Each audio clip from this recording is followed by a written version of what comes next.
Hello, it's me, your girl, Linzy19.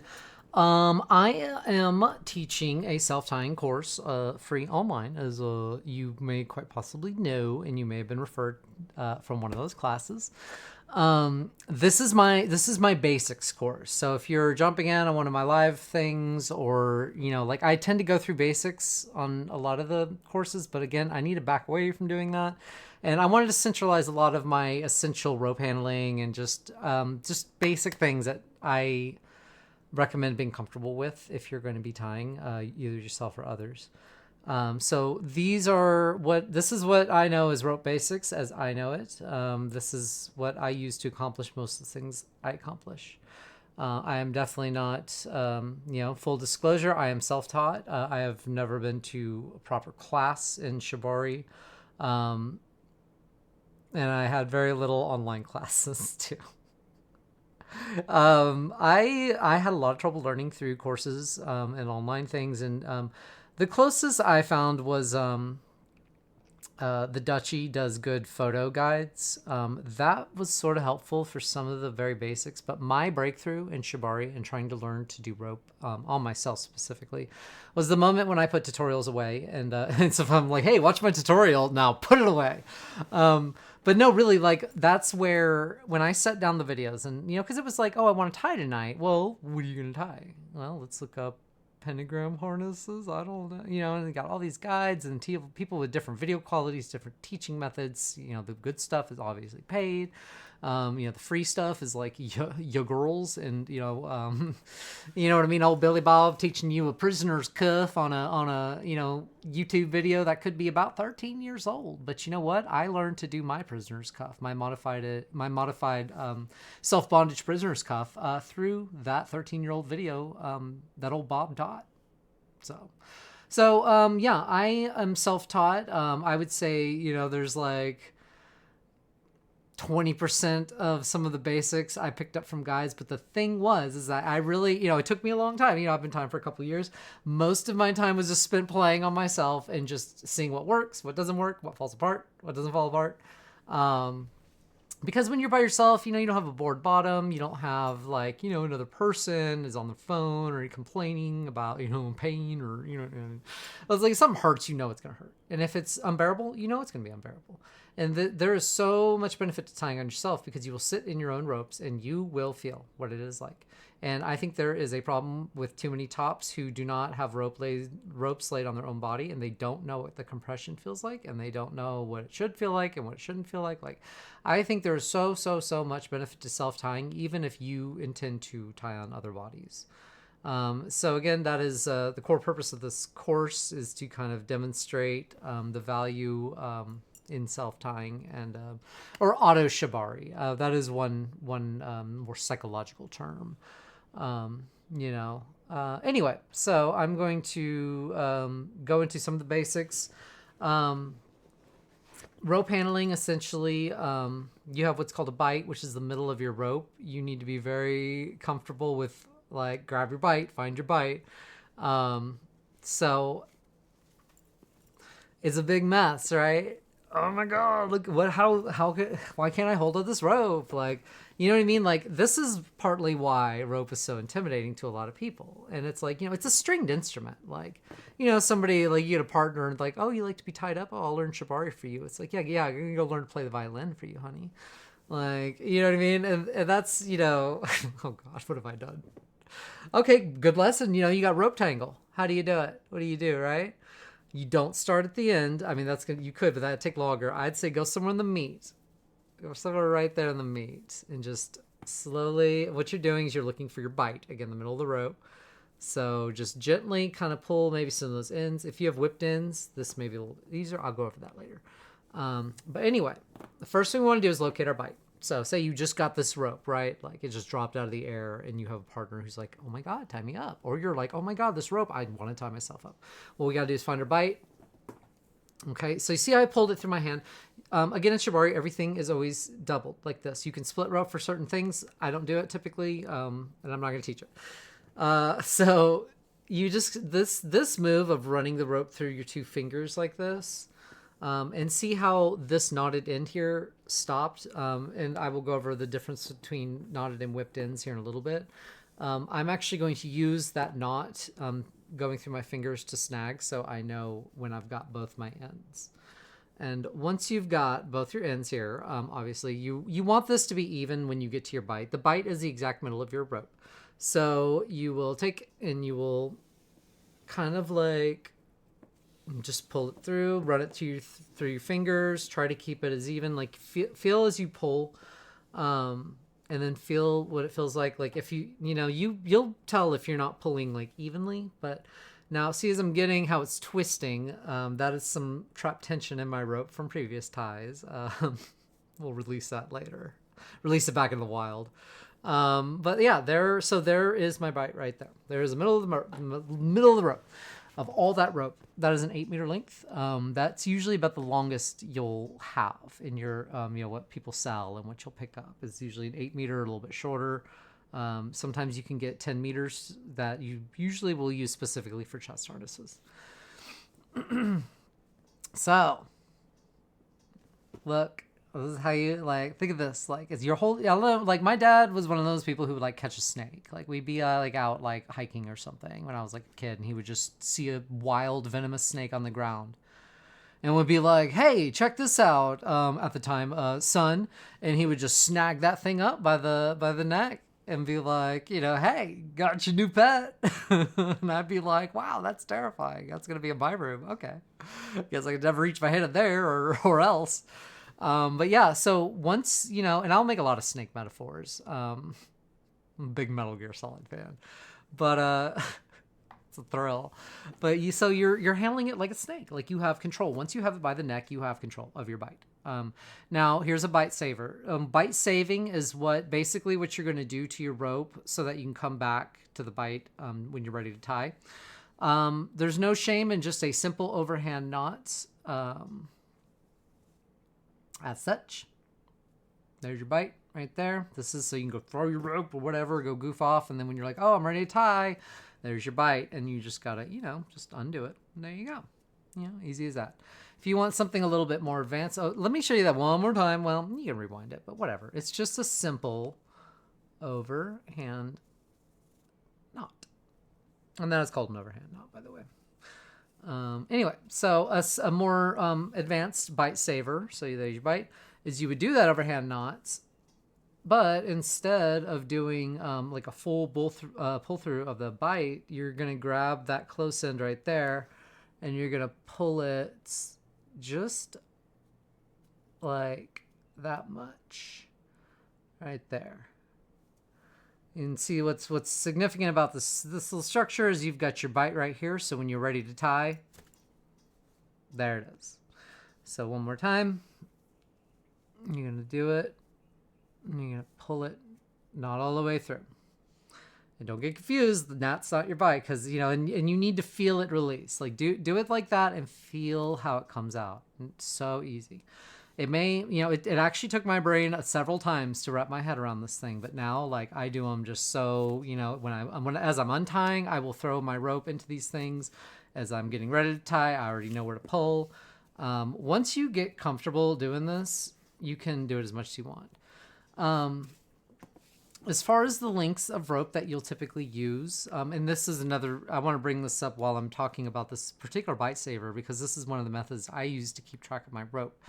I have three lengths here to show. These are going to be, so an 8-meter, this long one, and then a 4-meter. So half of this one. This is pretty standard to have these two lengths. Now I have a 2-meter, which is I call rope, a shorty, and a super shorty is basically what I call these. To mark these, because typically you'll have all your rope laid out if you're doing a floor scene or something like that or whatever.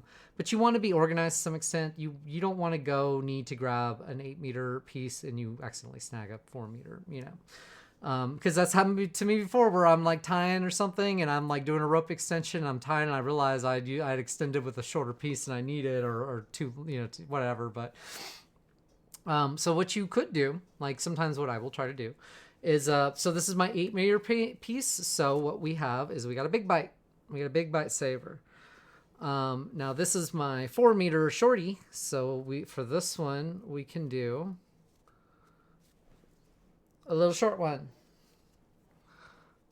So, so that way when you look, you immediately know and you grab and you're like, okay, 8 meter, here we go. Now you're time with your 8 meter, your short, your 4 meter.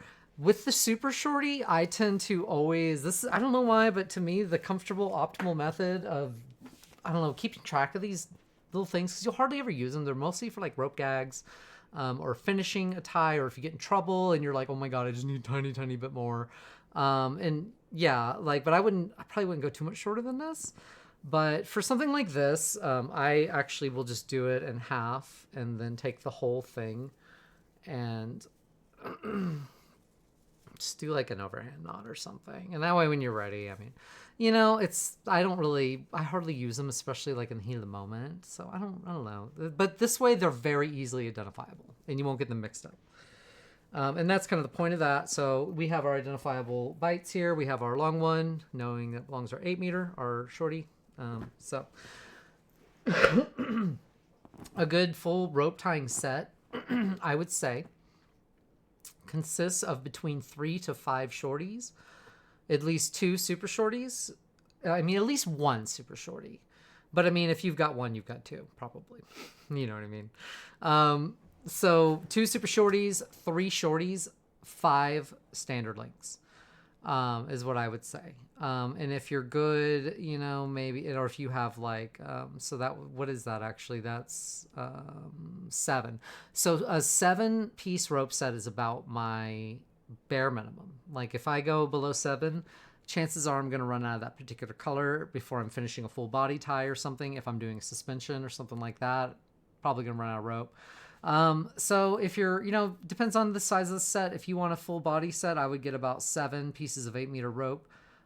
If you're doing, more, I would go up to 10. If you're planning to, if you want a full set to grow with, because I mean, this stuff's going to wear out over time too. You may have to cut, something can happen, it could get damaged. If you're attached to your rope, especially colors, sitting, like I'm just thinking right now, I'm like, you should order more rope. It's that gray skies one. It's the color's so pretty, but I've only got 7. So it's like, I can't really do suspension. I mean, I could. I mean, obviously I could, but I should order more rope. But yeah, anyway, so that's about, I would say, a standard set. This is like my largest set is this light pan. Well, the green one is, but that's like a 12 piece set, got like 8 shorties on it or something, but yeah. Anyway, so that is some of your just basic rope handling, bite saving techniques. There are 2 types of ends typically. There's 3 types when it comes to your rope ends, but one of them is much more rare because it's kind of difficult to do. But these are what's called knotted ends. Knotted ends. There's just a simple overhand knot. Most of the time you're going to get your rope done like this if you order it, because they want you to be able to take it out and do whatever you want with it. If you want to thistle it, if you just want to keep it as an overhand, if you want to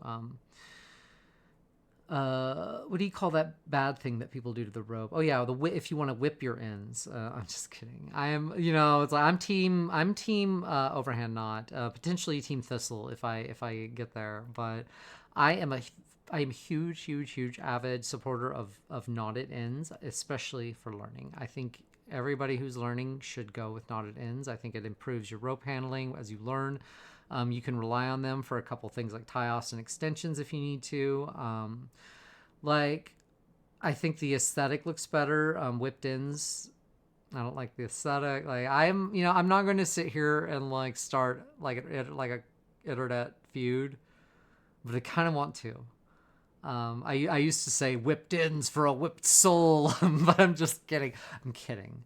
Do whatever you want, if whatever you're comfortable with. But with these things, you can use them to eat more quickly, find your rope ends. The major thing about whipped ends is it allows for easier pull-throughs. But when you learn your rope handling with knotted ends, you will learn to push. You're going to, sometimes in a tight place, you will push these things through. But once you know what you're doing, like it's like people who complain about playing Bloodborne on 30 FPS. You know, they're like, "Oh, I could never play Bloodborne on PS4. It's 30 FPS." It's like, that's the only way to play it. But it's like your eyes and brain will adjust after 10 minutes. You will not even notice it's not 60 FPS, and you will be fine. Same thing with whipped ins. Like if you're uncomfortable with them and then you tie for them a few times, you might be like, "Oh my god, I just cannot seem to. Why can't I pull the rope? Why can't I do that?" But your brain will adjust. And yeah, sometimes they do get snagged, but they are more benefit than they are trouble. I will avidly argue. So anyway, I digress on whipped ends versus knotted ends. Types of rope are hemp, jute, and nylon typically. It's coconut ropes and some other ones, but the one I most commonly see is jute and hemp, and of course nylon and propylene and stuff. Like they make these like synthetic ropes that are like kind of have the teeth of like Monty Python. It's not good enough, but it's big nasty teeth. But like, yeah, I've seen some of these like nylon ropes, and I didn't hate them. I hated them less than the typical nylon ropes I've seen and been tied with and stuff. But they have the little teeth on them, and they're fine. But they still nylon slips. Nylon is more difficult to work with, but more people tend to want to learn on it because it's cheaper and it looks pretty, and people like pretty colors. And I know, and I'm like sitting here with my pink rope, like pretty colors, God. But like I get it. But please don't try to learn on nylon rope. In my opinion, like no, don't. It slips. It has issues, and I think you're more likely to be frustrated with nylon rope. And when it comes to jute, especially jute, and like I can't speak for hemp. I had one person who used to tie me with hemp, and I wasn't a huge fan. I'm a huge jute snob. There is so much about rope that I find fascinating. The fact that that cordage and stuff is something that elevated us out of like the Stone Age, essentially, like bows and arrows, like the pulley system, like bondage. Bondage entails like law and order, essentially. Like the shibari comes from like police people in Japan. The art of like hojo jitsu is like restraining rogues, like wrestling like a lawbreaker to the ground and binding them in the process, like and it's dried grass, essentially. Like we're playing with dried grass, and there's something very connecting to the earth about it. And like we use rope to connect with others, with ourselves. Like there is a certain sense of understanding that comes with rope the more I think you think about it and what it like. Not everybody can sit here and just like wax poetic about jute rope, but I love to feel jute rope. I love to handle it. I loved the smell of it, the particular marks it leaves, the sheddings, the dust, the care that goes involved with it.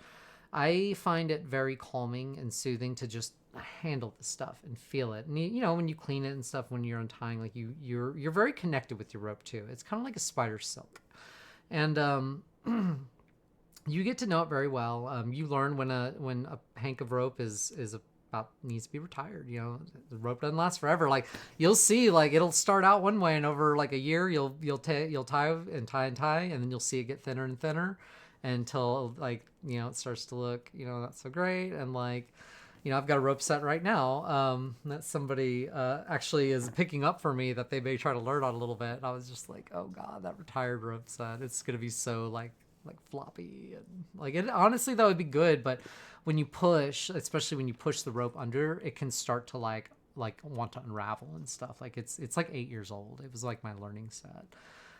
If you see any of my early photography with the dark brown rope, that was it, and now it is ready to be retired. But anyway, I love jute. You should too.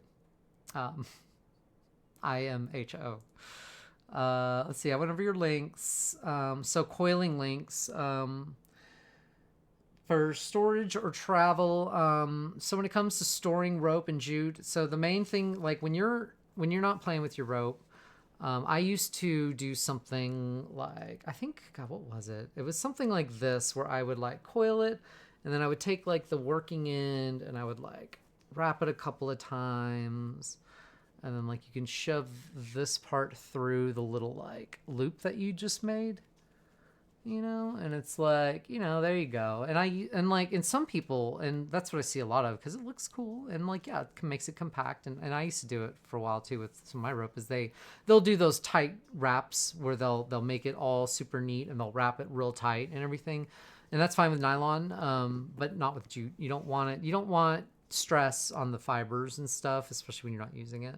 So if you're going to, so I hang all my rope. All my rope is on like, towel or clothes hangers in that closet in there. But I understand that everybody can do that. So what you could do is, so when I travel, I will like take it like, this is 4. So I took the shorty and I doubled it over. So you could just do something like this. And then I do like an overhand knot, I mean, that's one way. I mean, but you could do like that bite holder. So do it like this and then do like a little pull through. Make them little, like I call them little squids, basically. So, and then when you're ready to tie, but if you're going to do wraps to something like that, or if you're storing like this, which again, hang your rope if you can, but if you cannot, and you choose to do something like this, don't do it tight. So I'm only going to pull it like that much.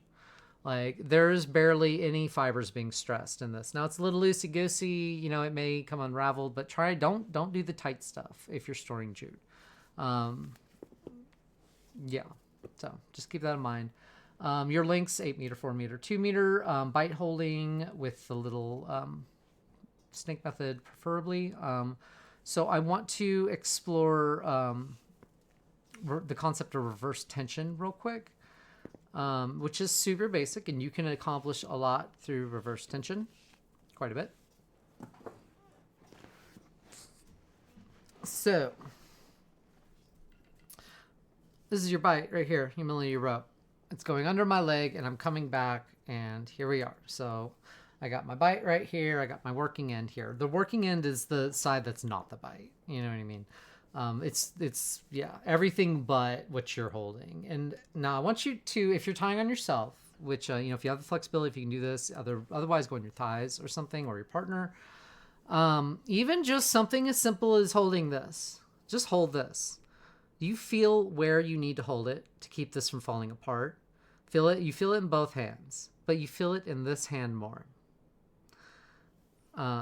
Just keep that in mind. So this one you have more flexibility to move. This one needs to stay here. This is 101 rope handling. Like this is your tension is down there under your legs. So you have mobility here, but you need to hold this taut. And when you go to, whether you're doing a wrap, whether you're doing reverse tension that I'm about to show you, you can tell since you're holding it harder on your right hand, it's tighter on your right leg. And so when you have to do your wrap, you need to think about your what's called tension laying. So if I was not adjusting for the fact that I'm having to hold my bite tight and I just go ahead and keep working, what's going to happen is I'm going to be getting more pressure here on this leg than I am over here. And it'll show in your rope marks. It'll show in your discomfort or your bottom's discomfort, potentially. Sometimes it's just so slight. It's not a big deal. Sometimes it is a big deal. But anyway, so back here we are again. We are up front. When you're self-tying, do everything up front. Don't even try to do the stuff like behind your legs. Don't. Again, and part of my philosophy, especially when learning bondage and all these things, do not obsess about structure and symmetry and all those things. If you do, you're not going to make it. I'm going to be flat, straight honest. If you are obsessed about, oh, this has to be just perfect, this has to be so pretty, you're not going to be able to learn. You have to embrace the sloppiness. You have to embrace, and that's part of why I like it's grass, and it's like this idea, like it should be like the grass came up and grabbed you. You know what I mean? Like and you see a lot of that beautiful symmetry and that really the clean line and everything's just so perfect. And I mean that yes, that is things we strive for and to achieve, and that shows their proficiency for sure. But if that's your goal, especially while you're trying to learn rope and learn rope handling, like you're not going to have a good time. I can guarantee you. So you need to leave some of that stuff behind, and we're going to do that in this first leg tie, because if you cannot handle, if your brain can't handle what we're about to do, and I'm not talking about the skill involved, but the structure and the aesthetic of what we're doing, then you're definitely not gonna like my lessons. But also, like get into a paid course. I don't know, but you're not gonna have a good time. Be sloppy and embrace it. I take a lot of hints from Bob Ross when I do. I have a bit I do called Rope Ross where, and that is part of the thing is like we just start and we go, and wherever we wind up, we wind up. And you notice when I've been talking this whole time, what am I doing? I'm holding my tension with these two fingers, well, actually three fingers. So one rope here and one rope here. I can, and this is so important because so many people, again, with the, oh, rope is so intimidating. It's just falling apart. Oh my God, my thing's coming apart. Once you know where to hold it, it don't matter. You pause. And this is a type of mobility, I would say, in rope. And that is something that is big for me is what I call mobility. Whether you're down here and you want to come up here, or you're up here and you want to come down here and maybe back up here.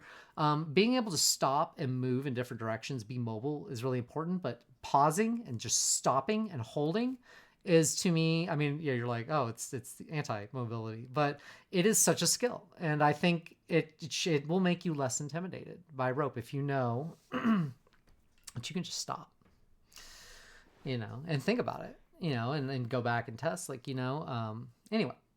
So what we're doing is we've got the bite right here. We're going to open it up. This is a move you'll need to do a lot. You'll take your bite and do these two fingers and open it up. Try not to do it any other way. Most of your motions are going to be like this when you engage with your bite and you tie. You're going to take your working end. You're going through the bite. I was like thinking like, oh, what's the best way to show it? Now my finger here, and you see my middle finger, it's already wanting to come out and grab this thing. So, and that's just me and muscle memory. Well, what's happening is my middle finger is going to come and grab this thing. And at this point, everything is held right here. I'm going to switch it. Everything is right here. And you can go ahead and pull your working in through and what's called a pull through. And then you're going to do this move where it's kind of like a ratcheting. You're going to like slide and then close it up. Ooh, tightened. Slide, close it up. Now this is pretty snug for me. It's okay. Like, I mean, I can get my hand in between it. Ain't no problem. So I could go tighter. Oh, that's a little tighter. Now it's a little bit more difficult. So yeah, now we're, but just, it doesn't matter. This is just basic reverse tension. So we went in, we reversed. I'm putting my thing here in the middle just because that's typically, you don't want to work on the skin because this is our structure is going to be in the middle. So you have got your reverse tension. Everything is being held right here, and they call it reverse because you're going one direction and then you stop, snag it, go the other.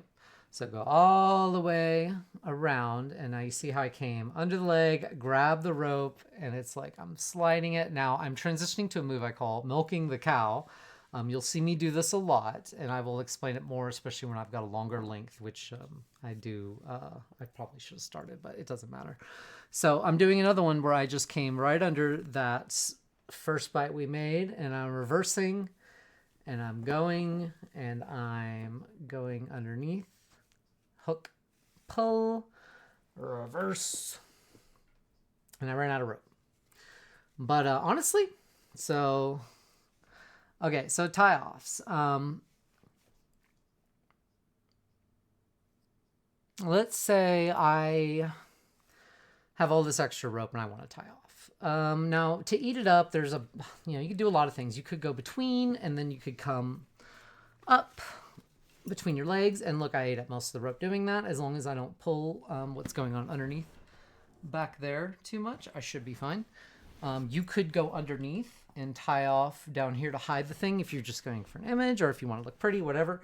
But let's say I have a bunch of rope, and so I'm somebody who will tie off when I have extra rope and just let the extra rope hang. I don't care. Excuse me. I'm sorry. There's a lot of different tie-offs. I am not going to say I'm any kind of expert in tie-offs, but what I can say is be very practical about them. I have noticed especially when I was new, that I spent more time struggling with how to tie off than I did in the actual tie. And a lot of times I was overthinking it. I was over complicating it. So something as simple as this, everything was reverse tension. There's no knots involved. If all I got to do to undo this thing is whoop, whoop, the whole thing comes undone. So look again, one finger, hook, twist, and pull. That is such an important move, that hook and pull. So here we are right here. I want to tie off. So what I would do is I would come underneath this one and pull through, and then I would maybe come up over, and you see this finger going underneath here and coming up and being like, hey, where are you? Oh, there you are. And then I turn it in this twist and pull all in one motion. As you get better, you will find yourself doing that constantly. And so at this point, we are now locking it off a little bit. We've added structure in the middle. You see how this whole knot thing is getting bigger. We're going to go ahead and loop under it again. And so this is another part where you get to play and you get to be messy, whatever you want. Like if you look at some of my early self-tying images, you'll see a lot of big earthy, juicy knots, just like whatever. It's fine. It is truly fine. So, there you go. Maybe do another time. So I want to teach a half hitch, which is like kind of like, it's like Western bondage. I don't even know. Whatever works. But anyway, so what it is. So you see how I went under. Now instead of doing a full pull through, I'm making like a little loop. So say, oh, I am going to do a full pull through, but then you see it presents itself. So you stop, and you're like, that's it right there. And so take your working end, and then you pop that through. Mine are not even. I don't care. They should be. But yeah, and then you pull it through and you tighten it, and that's like a half hitch or something. I don't know. But that's that's typically a lock off. You can do that. And depending which way it's moving, it may hold on itself. Sometimes, so that one's kind of like lame. Let's try something else. The real lock off is in a lot of the wrapping here, but depending on who you're playing with or what you're doing. So a different one would be you come through the underside, and same thing, make like a half hitch. Now actually I've got a better one. Yeah, let's eat up a little bit more rope, and look how I've got the uneven ends, right? And they're knotted. So remember I mentioned you can use knotted ends for tie-offs. So this is one method I use, especially when I'm off like this and it's a dirty tie-off, or I need quick. It doesn't matter, I don't care. So at this point, I see I've done the pull through, and I've run out of rope with this one. So what I'm going to do is I'm going to use this one to trap it. So I've got this one. I'm underneath. I'm going to come around, snag it, continue to do a tie something, like wrap it a little bit until there it is. Or you can do, so a lot of people do this. So another thing about tie-offs, a lot of people will do this, and you can do this. It's fine. I don't do this. But just like coming and doing this,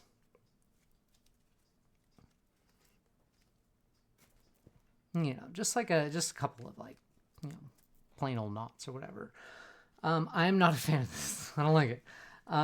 Again, I'm not the master of tie-offs or the mistress or anything like that, but I am going to show you probably the one that I end up using the most these days, especially when there is enough tension going on to allow it. So say right here. So this is a really good snug rope right here. Say I've got this. I just need to end the tie. So what I'm going to do is I'm going to take it, and let's say I just kind of go underneath, pull it out. See, I made kind of a loop or something. Like right now I have no idea what I'm even doing. So it's like, there's your loop, pull it, and it's locked off. It's a little bit of just like, and you could do it again. So you could do that now that it's there, because obviously if this is not that tight, it could slip, but again, this shouldn't really be the main holding thing. This should be like, in most of your tie-offs, I don't think the load needs to be that close to the end, or the structure and the pressure. Most of it needs to be like, I don't know. And maybe that's the way I tie. I'm not sure. But when you have your end length, your tie should not fall apart or stay together based on how you tie off. So that is going to hold, and that is going to be just fine. But everything's held up here. So, but if you want to be extra safe, just so it doesn't come out, if your bottom's wiggly or if you're trying to do photos and you're gonna be in there for a while, you could just do like a half hitch right there. Um, and now it's like basically kind of like double locked or whatever. So, anyway, again, I'm not the mistress of tie-offs. If you want, I was gonna say, hey, we should have a class where we all get together and watch tutorials on how to do tie-offs. Like, but the thing is, my thing was again learning not to obsess about them. That like especially when you're learning, like especially when you have the structure, not where the tie-off necessarily is. It's not as big a deal as they're less intimidating than you think. Rope extensions. So let's say that I'm going to show a bowline right here. I'm going to teach one here in a little bit, but I'm just going to show one.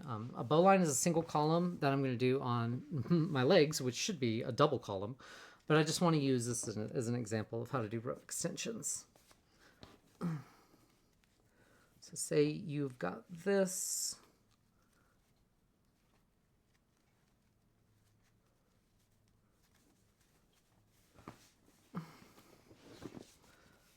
And you want to go for like another wrap and you're like, oh no, like rope extension, I'm out of rope, but I want to extend back here. So I don't want anybody to see my big fat rope extension. I want it to be hidden. I'm choosing to put it right there. And yes, I will probably have a little bit of access. So there's various ways to do rope extensions. The most common that when you have knotted ends, the one that I use for a long time. And honestly, it's weird. Well, no, it's not weird. I was gonna say, I feel like my links used to be better about being even. Okay, so here's my bite again, bite saver. Boom. But so what we have here are uneven ends, which, so you know what? Again, oh yeah, I didn't even go over scissors.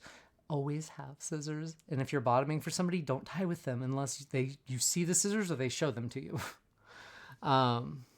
So I'm gonna cut that off, that extra, because it's distracting and it can potentially get in the way too when you've got that extra. So anyway, I have got these. So you want them to be together, right? And if you're really good and you're laying your tension good and you're doing, if you're better tire than me, a lot of the times these will be even, and then your tie off will be very, very simple.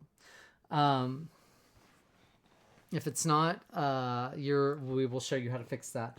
Now, you're going to make what's called a lark's head. A lark's head is like a little circle in the bite of the rope that is so fundamental. You will need to learn a lark's head.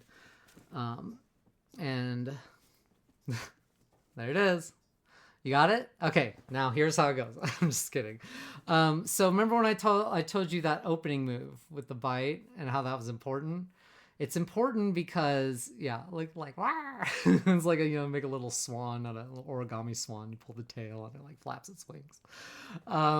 You open it, and then you can do this move with your fingers and create a little loop. And it's it's the silliest thing because it's so easy, but your brain can very often be like, what? But you're just making a loop. And I know there's other ways to demonstrate it, but this is the easiest one I can conjure up. But when you're really good, you can do them like one-handed, where like it's kind of like, I don't have tiny hands. Y'all be quiet. My thumbs are too tiny. There it is, right there. Yeah, y'all see it? Hold on, I'll prove it. There it is. So, one-handed lark's head. So this is paramount for your rope extensions and some other things. And once you've it seems like if you know what you're doing, you can flip it a certain way. I don't know, but again, your brain is weird and it hates to learn rope. I know, and that's why you're here. So. Okay. So, sorry, I keep saying that. All right. Your ends are uneven, which is very probably going to be the case with you because you're new.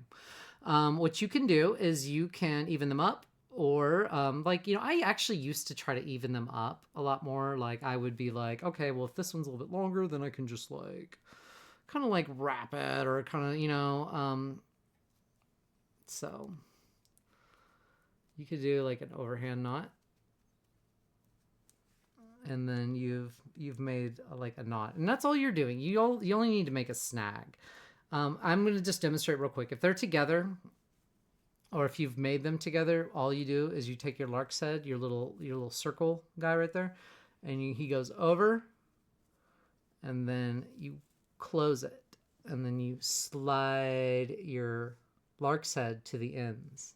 Make sure it's snug, and then you have got extended rope.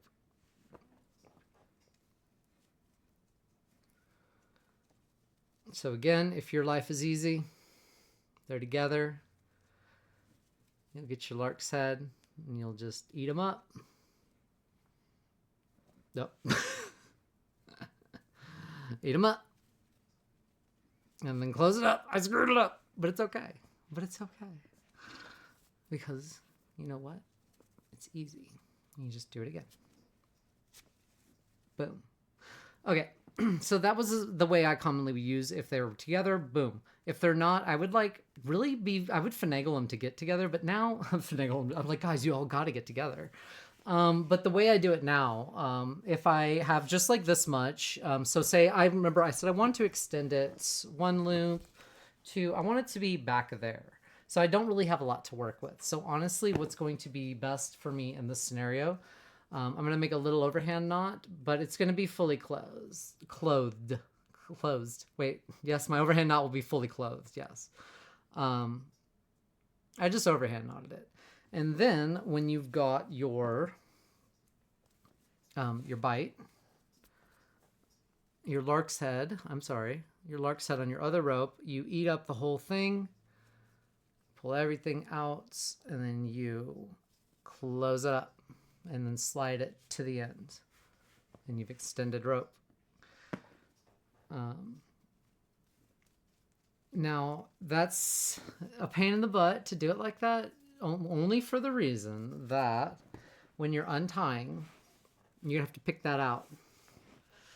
You're going to have to pick that out, and if it's tightened a lot, it can, and you have long nails or weak nails, or press-ons, or I don't know how you tie, but it can be a pain. So the method that I prefer, that I think is the superior one for rope extension, is you usually need a little bit more rope than what we had. But what you do is you basically do that like bite holder that I have shown you over and over, is this right here. And now you're not tying off in the loop, although you could. I don't know. I wouldn't do that. You're tying off back here. And see, with this extra, let me show you one more time. And then I will tie off to it. You're going to flip, and you're going to pull through, but not all the way. And what it's doing is it's locked that little knot right there. And then when I'm getting ahead of myself again. Bite, you pull your bite, you do your lark's head, whoop, whoop, whoop, and you go over the whole thing. He gobbles the whole thing up, and he eats it. And and there's your rope extension right there. And yeah, so you have a little bit of a goofier piece, but like, I think it's beautiful. I'm sorry, obviously our aesthetics do not match, but anyway. So when you're done, the beauty of this is it's quick release. So say it's tight, it doesn't, when you're ready for this thing to come undone, there's your working ends right here flapping around. Grab them and pull, and the whole thing comes out, and you are ready to continue on. That was revolutionary for me when I picked that up, and I picked it up like not even like a few months ago too. And it's like, me not learning the proper way. Like I, very organically just discover a lot of things, or, something or whatever. Case of some talent, no training, but this is my preferred rope extension. It is easy, and I love it. So So to continue the rope extension on the tie that we were going to do, we want it to be right behind, right? So I'm holding right here. This is my marker. This is where I want my overhand knot. As carefully as I can, I'm going to try to watch my marker, do my overhand knot. I kind of already lost it. And then when I have the overhand knot, you're going to try to walk it gently closed. Whether it wants to come this way or that way is up to you to control. So I can kind of like take the overhand knot and push it down a little bit as I pull on this way. I'm not a huge fan, but it's ugly work. But anyway, there it is. Let's get my extension piece.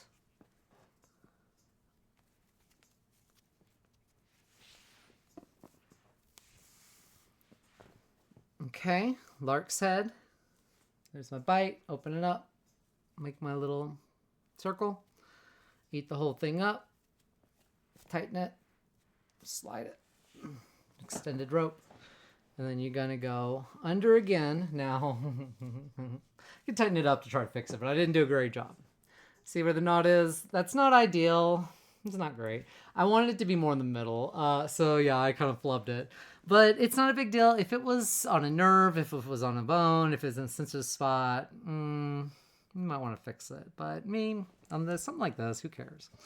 So I'm coming around. I have the, this is the end of my rope, obviously. So for my tie off in this situation, since this is kind of a strange little structure, but, you know, rope is all about exploring, and freestyling is about, you know, the rope raw style is all about seeing what you have and working with what you have, and find, like, just, you know, let the rope guide you sometimes. Like, listen to what the rope has to say.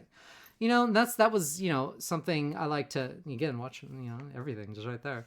That was something that was important to me, was that, like, sense of, like, I'm going somewhere, but I don't know where. Like, I guess we'll find out when we get there, you know?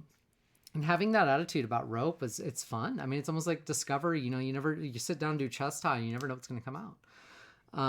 You know, as opposed to copying somebody's pattern or doing a rope memorization of a pattern, which for some brains, yes, that is proper. Not for mine, and maybe not for yours, or maybe it is. But anyway, so here I see this has got a little bit of looseness. What I could do, and what I'm going to do, is come underneath this whole thing, and you see I'm pulling this. This is my hooking finger. I'm going to go, sounds terrible. I'm going under, and I'm going to grab my working end, and I'm a hook. Well, actually, the hook doesn't work great for this move, but whatever. I'm pushing the... I lost everything. I don't know where anything is. Anyway, yes, okay. You come under. I got my working ends. Okay, so you see how I pulled it? Kind of like you know, we had that looseness there in this thing, and I've kind of taken that looseness away with reverse tension here. And I've trapped it. And so what I'm doing is, you know, I'm lifting the rope. Here's my, you know, here's some space. Where my thumb is where I'm going to take the rope and wrap it around and trap it. So I'm coming under. And as I'm coming under, I'm holding. Now, this is where tension holding can get a bit trickier, because my tension is actually being held like somewhere in here by one of these fingers. But the thing about it is that loop I just did. Okay, I'm going to show again. So how I pulled it, I'm coming underneath, hooking and pulling. I actually want to leave enough space in the rope to try to take these knotted ends and take them underneath and trap them underneath the wrap I just did. So therefore, everything, ignore that. That little guy right there, don't worry about that little guy right there. Yeah, everything is tied off now and trapped right under there. And then when I want to undo it, you know, and it may not be ideal. This is, I mean, obviously you saw that was, and remember when I said like it's not a good idea to have like all your load there. That's about as close as I'm willing to come to like trapping everything right at the end right there. And in doing something like making that loop and trapping it on itself, like, because that is the line I was just working that I trapped it under. I went underneath the rope, over it, and then I went underneath the same rope I was working with and came back up. But in doing so, I chose to leave room for me to take my knotted ends and push them, and again, this is not much length working in at all, but push them under what the loop I made with them. So it's literally like, yeah, like trapping a snake, like by tying it in a knot or something, you know what I mean? So again, I am not the tie-offs queen. Maybe we can all get together and watch like Waking Life one night, and then we can all like practice tie-offs. I have no idea. I don't know. I just like movie nights of Waking Life. It's always fun. There's always like one person who's never seen it. There's only like one or two, and they're like, "What's this? I heard it was good. Yeah, my friend brought me." That they're just like, "Oh my god, I got so many questions." Like, you know what I mean? I mean, it's unfortunate it's got Mr. You Know Who in it, but everything else about that movie is just I love that movie. And on particularly romantic nights of self, I go salsa dancing with my confusion. That's what I do when I self-tie all the time. I've compared that. Like, on particularly romantic nights of self, I go salsa dancing with my confusion. That is how I encapsulate me doing self-tying and rope. I admit that I don't know. I admit that I'm learning every time. I admit that as I travel along on my little rope journey that I will continually learn that, and it's like people think I'm good at rope. They think I'm proficient. I mean, obviously they have asked for classes like these and they are telling me that they like them and that they appreciate them and things like that. So as long as that's the case, sure, I'll make them, whatever. If you think I'm that good, like, I'm not going to say like I'm like, I don't know what I'm talking about or anything. And my main thing and what makes me feel qualified to speak on this is that it's particularly tying of self.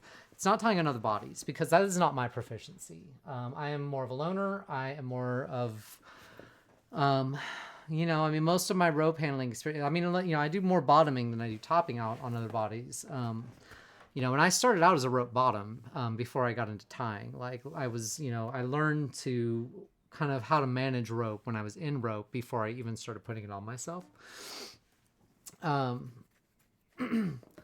But okay, so rope extensions I went over. I want to go over 2 single columns real quick because single columns and double columns are very, very standard, paramount. You will use them a lot.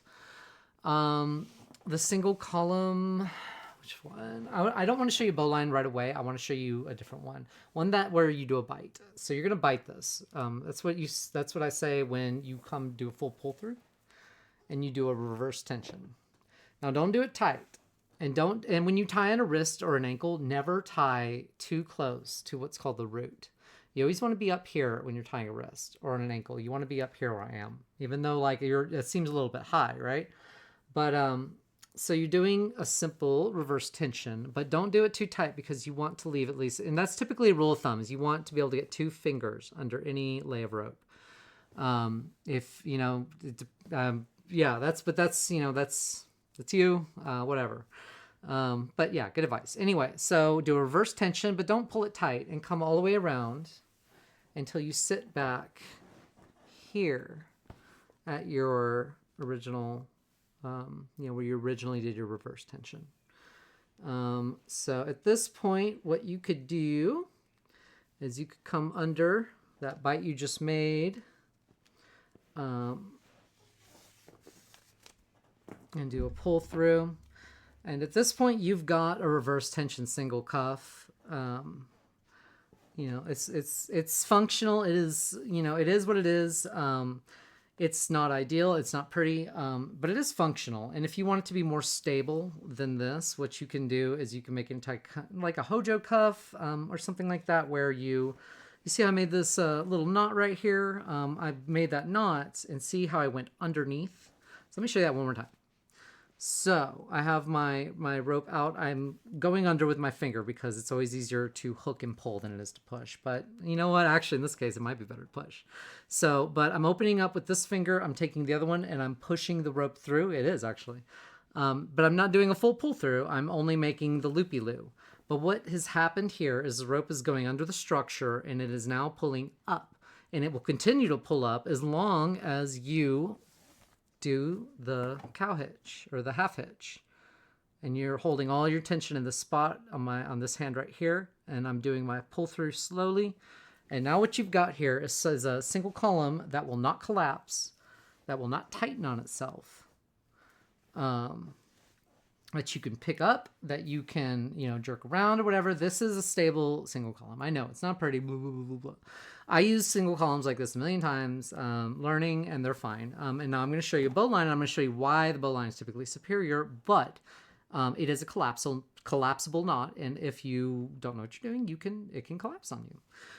This comes with different things. If you ever need to cut rope, for instance, again with your scissors, like a bowline is something that you can pick loose here. This you have to, whatever this is tied to, if it's a futomomo or whatever, you're gonna have to undo all the rope to get to this. So if something goes wrong in your bottom, or your foot falls asleep or gets tingly and you're like, I need out right now and I'm cutting rope, I do not care. If you don't have a bowline, you're going to have to undo the whole thing. So you better be good at reading your body, reading ahead, the road ahead, knowing that, hey, I got about 5 minutes left before I have to have out of this tie. But if you have to cut, you're obviously going to pick that thing up. You're going to, hopefully you got enough space, and you're going to take those scissors underneath there, and you're going to, and if you have rope and scissors, like how I cut that top off, practice cutting with your scissors. Learn what it feels like, because it's not as easy probably as you think it is. So you need to know what it's like to cut rope at some point before you ever have to cut rope. Because if the first time you're cutting rope is when you have to, it may not go the way you hope. But anyway, so that is a single column tie. That is very simple and basic, but at the same time, like, is not ideal. It's not in to me anymore. Like, it depends on what your rope goals are, But anyway, so back to your bite, middle of the rope. To do a bowline, I have a peculiar way of teaching it that tends to stick in people's heads. It involves an obnoxious East Texan accent, of which I am in possession of. It is my accent, okay? It is just the way I talk. Anyway, so, and yes, I did inherit that from my family. Anyway, so what you do is you're gonna run around a couple times. I'm kidding. I told myself I would take this other camera here and try to get another look at this thing. Get a different eye on this thing. Yeah, okay. So we're going to do it like this. Okay, so you see how you've got your bite right here. Again, let me just show how to lay it. Here's your bite. You're going to wrap it around, holding your bite around again. And now you've got this. This is what you want to see. These 3 lines right here. You've got your bite on here, you've got your working end over here, and you've got this one in the middle. So you got your bite here. You're going to, what the bowline is all you're doing is you're making a poker and a piker. And remember, your paker always comes first. You always paker before your poker.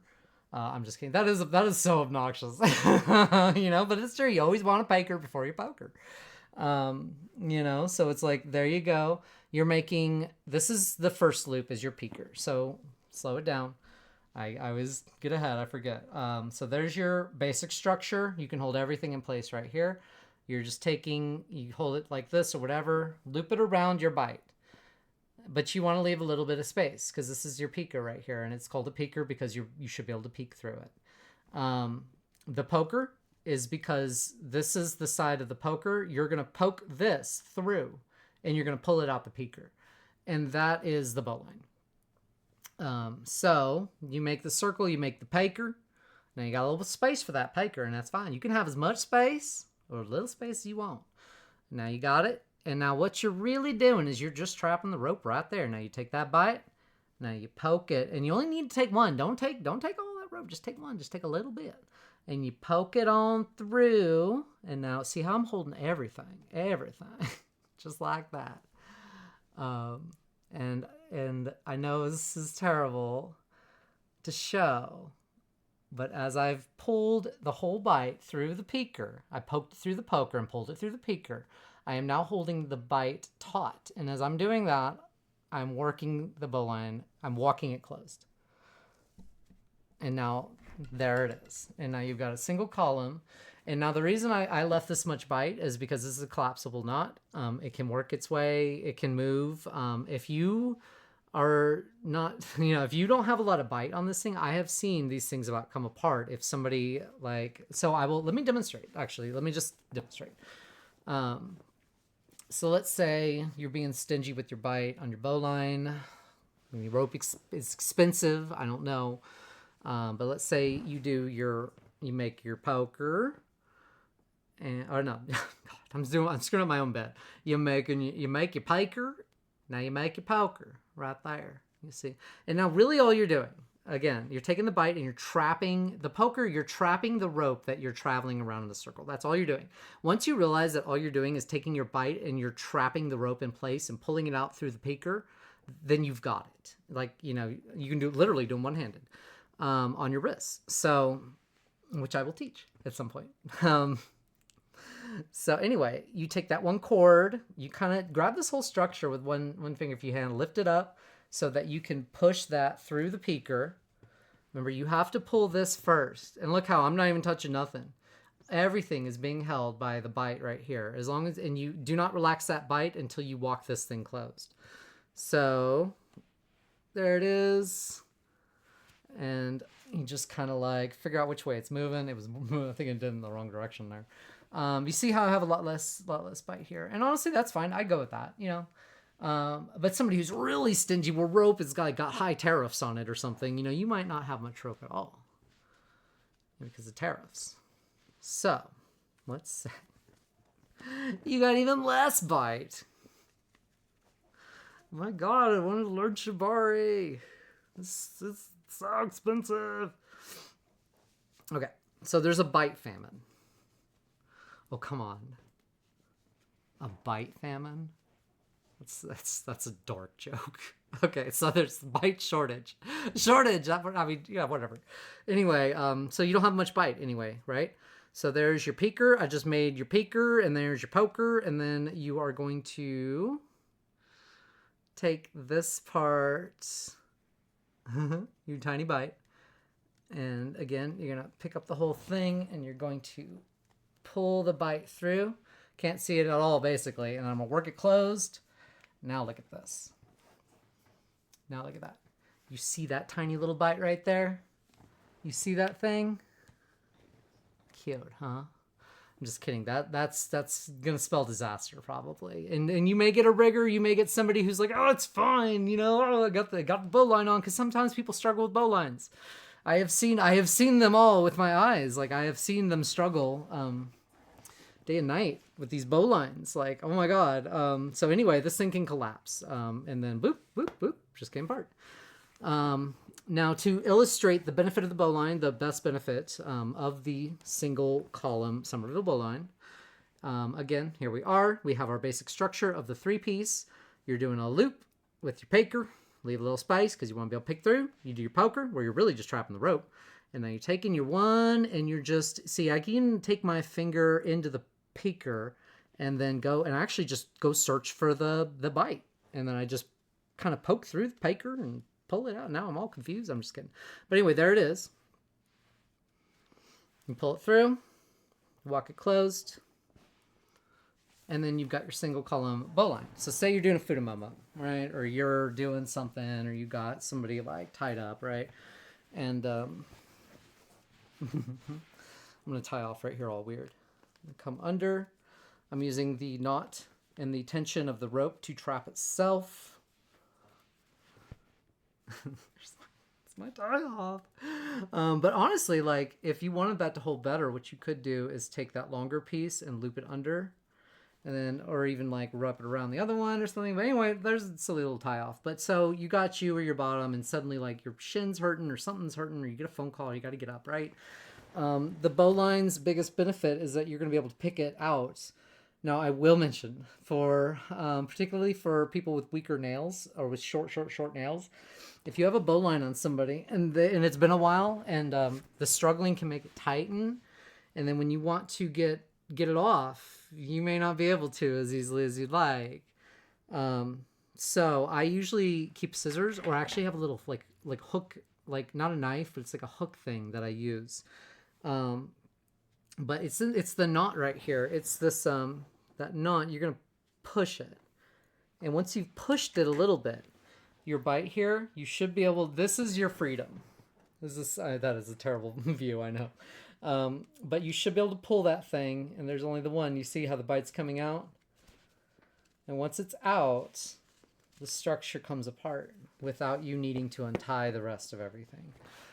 And that's why it's important to start TKs with bowlines, is because if you need to let the bottom's hands free before you can undo the structure on the body, you can do that, and then the bottom can get blood to their hands. It's like when somebody is TK'd like this for a long time, and you're able to let their hands down, even if they're still tied up here, that's huge. Speaking from the bottom sense and everything like that. I've been put in all sorts of TKs where you got to undo the whole thing to get me out, and I got to sit there and just be like, because that's usually the most stressful part is the wrists on something like that. And so, and I'm somebody who kind of likes the wrist done last, and I don't really care. But there's plenty of bottoms that I've worked with where when they're when it's time for them to come out, they really like having those wrists given back first so they can start to depending on the severity of the bondage and type of rope bottom you are, different levels of pain are acceptable for different people. You'll typically know the good pain versus the bad pain, and again, that's why you need to self ties. You get immediate feedback, all those good things. So one of the last things I want to do, I want to do a double column, but I do want to mention on, I was just talking about safety. I talked about the scissors a little bit. If you're going to tie with somebody, of course, ask them to see the scissors. Radial nerves are the ones so this is one of the most vulnerable parts to tie on the body is around here. Like read up on dropsy and, the radial nerve and all that and everything. Typically, if you're doing wraps and the TKs and like most of the pressure and load is all going to be up here. It should not be down here. Obviously, tying on the elbows is typically a no-no. Like the knees, tying them together. You can tie knees together. You can tie around the knees, especially if you're doing like mermaid things, but you have to know how to really let your tension be a little bit lighter in those areas. Because if your knees are rubbing together or your bottoms are, you're not gonna have a good time. But I love doing those mermaid leg ties, and I have learned to do them in a way where I can sit them for like an hour. And my legs, I can sit there. I have enough mobility to kind of do this without it hurting, but I'm still very, very bound. And that's how you should be able to tie. That's my rope goals is I tie for comfort and endurance. But that's for me, but that's just translates to how I tie on other people and everything. The untying process, especially in self-tying, I'd say all around the untying process is the most dangerous. It's when energy levels can be at their lowest. It's when people can be fatigued. Sometimes orgasms or other stuff can be involved. Bottoms can kind of get subspaced. Rope spaced and stuff. Top spacing for tops. Like if you are tying on yourself, especially if you're somebody like me who does your own photography, when you're tying yourself under the hot lights and trying to get a good shot, you may not realize that you are sweating and that you're actually pushing your body kind of hard. And then, so the thing about untying is you start untying, and then if you run into a snag, if you get in trouble, if you need out faster than you can get out, it can lead to panic. It can lead to a welling up of emotion. It can lead to struggling, which can make things worse, especially if you're by yourself doing self-bondage, which is commonly the thing for me. And doing self-bondage, especially when you're by yourself, requires a certain level of state of mind, a certain panic control when you're by yourself. You don't let your mind wander to some of the worst scenarios. And it's funny, the first self-hog tie video I put out, I was actually explaining, I actually started to explain the untying process when I got stuck in the untying process, because I had done a whole bit while I was in the hog tie, and I forgot whether I started the hog tie my ankles or my chest harness. So I was at the ankles trying to get it undone, and my hands were already free and everything, but I was at the ankles trying to get it undone, and I couldn't. And it was a mess, and I was, hot from the lights, and I'd done a whole hour-long lecture on the thing essentially. I was exhausted, and I couldn't figure it out, and I was starting to get and so what I did is I started to talk about the untying process, and what I talked about during it, and what I actually did was moving to somewhere else. Because I compared it to playing one of the old Mega Man games. If you get stuck on a boss, or even Dark Souls, there's typically no point banging your head against the wall. Sometimes you just might want to move to another boss, or try something else and then come back. So if you're untying yourself and you run into a snag, it may just be in your best interest to untie something else, even if it's not going to get you out. because what I did is I changed to undoing the single column, the double columns on my legs.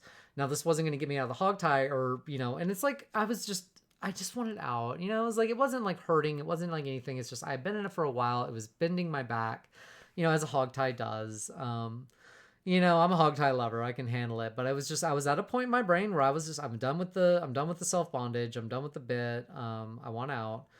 But I went ahead and moved to the legs and got them undone because those were easy. There was nothing complicated about those. And regaining my composure and regaining my confidence doing that stuff allowed me to come back to the part I was stuck on and quickly and easily find a solution. I located the thing in my back, pulled it, and we were done. So safety and bondage is also a huge thing. Rope is edge play. You need to be very aware of your risk assess, or what your acceptable risk levels are, all those things. Real quickly, last thing, I'm going to show a couple of double columns. Yes, I'm going to show 2 double columns. This first one is the one I kind of have been preferring the most lately. Oh shoot, I could have showed another. Okay, one more single column. It's really simple. It's just you take your bite only once through, right?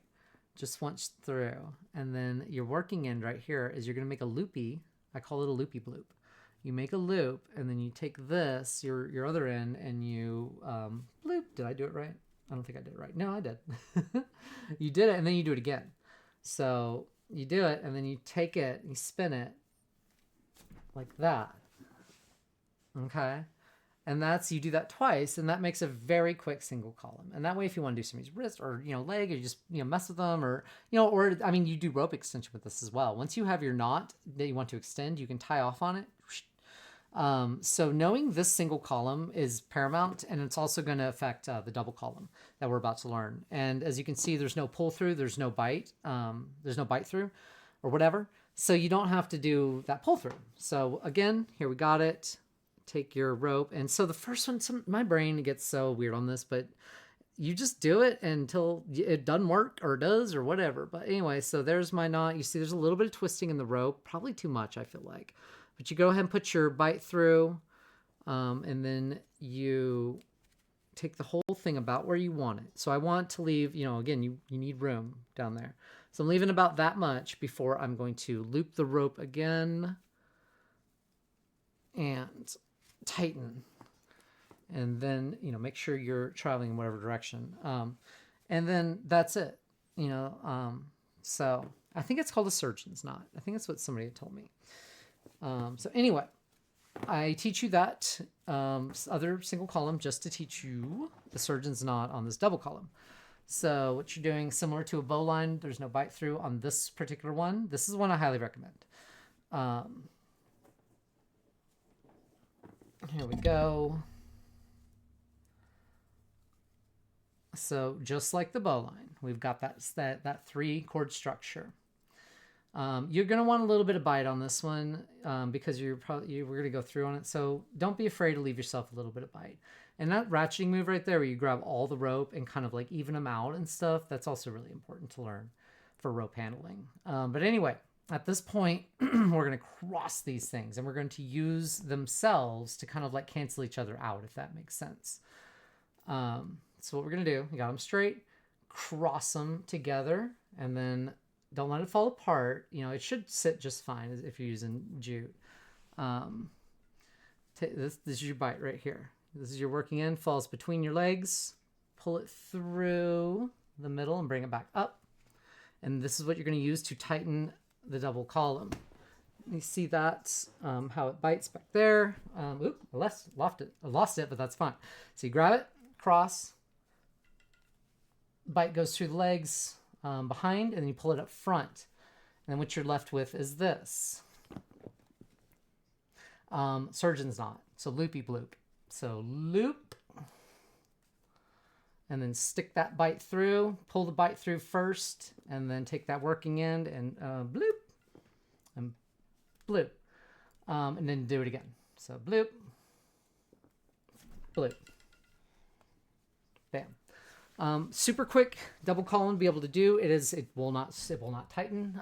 It will stay put. You can take it and lead somewhere else. You can move this rope. If you're tying up, you can start to go, around up or whatever.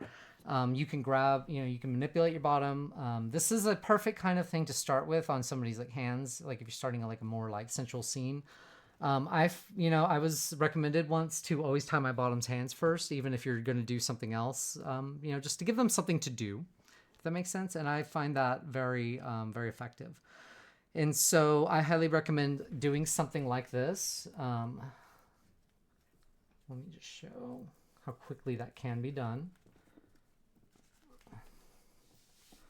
So say you've got somebody who wants to be tied and you're going to work on their legs, but you want to tie their hands behind their back so they can just kind of like sit there and glow and just be happy while you work on their legs. So there's the one, and you got the wrists behind them.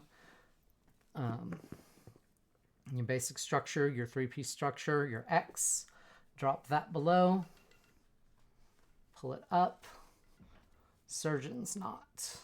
Loopy bloop, loopy bloop, and then loopy bloop. So quick, efficient, and utilitarian double column, because it has that, you usually have excess and you can work, you can manipulate it, you can tie off to something. This other double column is very different. It does not have as much je ne sais quoi. I'm just kidding. You'll see. So you go through your bite and you do your reverse tension. So that's why a lot of people may like this one better, because there's no bowline, or well, there's really not bowline involved in the other one, but the loopy bloop can be weird. I get it. So you go through and you make your reverse tension, come down. I'm pretty sure it's down.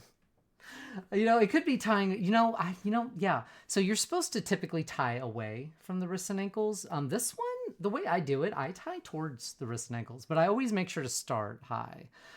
So you come and you go around once all the way, and you go all the way, and then you go around again until you come to right here.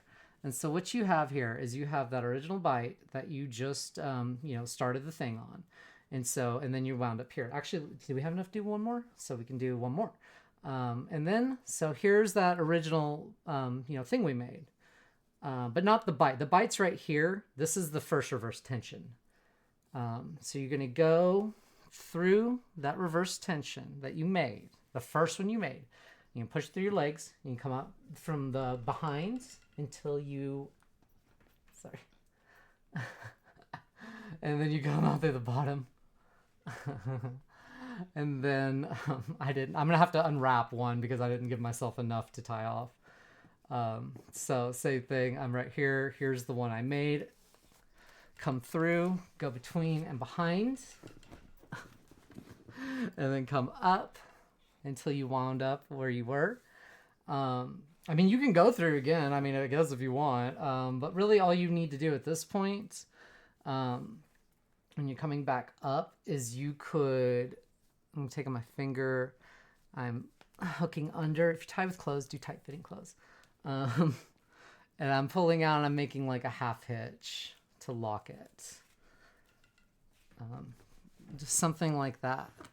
And then, if you're, if sometimes when you half hitch this thing, depending on the kind when you do, it will naturally work its way out. This one appears to be the proper one. Like this doesn't appear to want to work its way out. Now I started high, of course, and so it's sliding. It's not, very tight.